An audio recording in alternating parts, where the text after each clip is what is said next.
Hello everyone, good evening है। आज चाहिँ म फेरि नानीलाई है इभिनिङ वकको लागि एकछिन बाहिर निकालेको थिएँ होइन। अनि ऊ चाहिँ एकदमै एक्टिभ भएर एक्लै हिँडिरहेको थियो। अनि ऊ चाहिँ अहिले चाहिँ एकदमै पक्रिनु पर्दैन उसलाई चाहिँ है।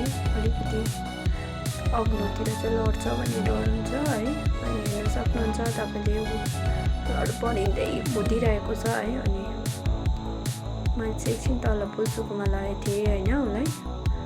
हेर्नु सक्नुहुन्छ तपाईँले है। ऊ चाहिँ तर उता कुदिरहेको छ, उसलाई चाहिँ कन्ट्रोल नै गर्नु सक्दिनँ गाइस। हेर्दै जानुहोस् है, तपाईँले इन्जोय गरिदिनु होला।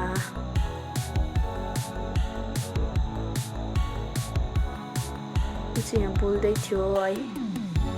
मैले यो भिडियो चाहिँ कभर गरेको हो किनकि अलिकति मैले कट गरेर कभर गरेको, किनकि लेन्थी हुन्छ। मैले नाइटको पनि भिडियो एड गरेको छु। अनि त्यही भएर चाहिँ हेर्दै जानुहोस् है।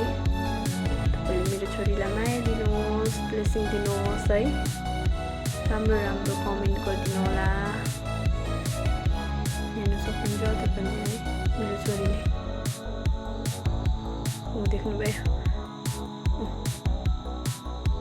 कुखुरालाई चाहिँ खेदाउँदैछ है उसले। यत्तिको चाहिँ छ। अब के भन्नु, यस्तो छुच्ची भएको छ नि अहिले। उसलाई एक्लै हिँड्नुपर्छ हो, उसलाई पक्रिनु पनि हुँदैन हो। हेर्दै जानुहोस्। अब चाहिँ यो चाहिँ मैले नाइटमा रिकर्ड गरेको हो है।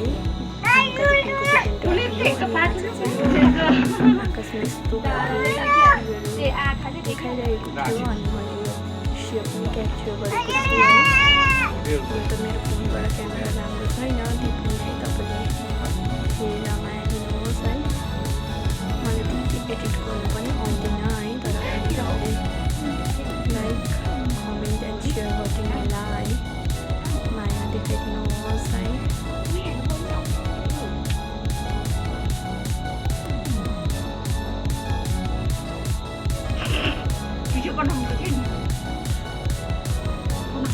प्रधानमन्त्री बन्नुहुन्छ